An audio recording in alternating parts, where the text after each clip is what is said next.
Imagine going for what seems like a normal job, but walking straight into a horror movie. That's exactly what happened to 25-year-old Anne Wanjiru from Nairobi. Her story isn't fiction, it's real life. A chilling encounter that left her mentally scarred. And it involves cannibalism. Anne Wanjiru is a mother of 2, living in Dandora. Like many struggling with the harsh economy, she turned to sex work to support her family. But one evening, what seemed like an ordinary client meeting turned into a nightmare that would haunt her forever. She met a man who appeared normal, polite even. He invited her to an Airbnb in Nairobi's South B area. Nothing seemed off until he offered her a drink of water. That glass changed everything. Minutes after drinking it, Anne started feeling dizzy, her vision blurred, her body weak. Kwa kwake ni muitisha maji. Angia kwa freezer ananitolea maji. Ananiekea. Lakini kunywa hiyo maji, nasikianga nini yangu imeshuka.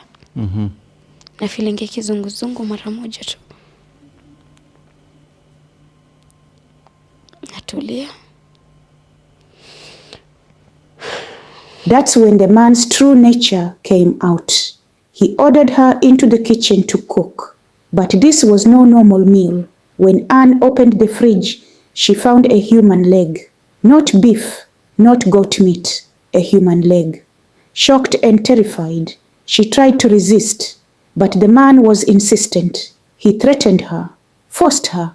Anne had no choice. She cooked the human flesh, and even worse, she was made to eat it.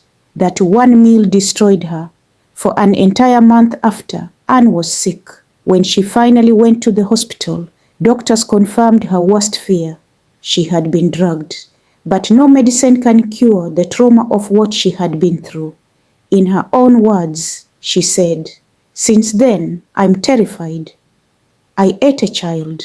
That sentence alone shows the depth of her pain.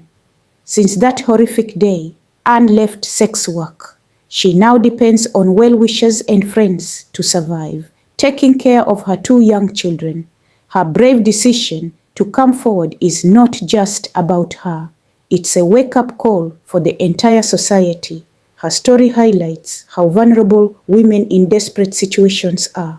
It exposes a dark side of society that many choose to ignore. Now, let's be honest. This is not just Anne's problem. This is about how poverty, desperation, and lack of protection are pushing people into dangerous situations. Her courage to speak out is admirable. But how many more Annes are out there suffering in silence? How many predators are still hiding behind polite smiles? As a society, are we going to keep blaming the victims?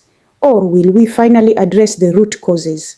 Poverty, exploitation, and lack of safety nets. Anne's story is not just a horror tale, it's a mirror showing us who we've become. At Sauti Mzalendo, we believe every voice matters. And Anne's voice, it's screaming for change. What's your take? Should we blame Anne for her choices or blame the society that gave her none? Be careful, you might be the next victim.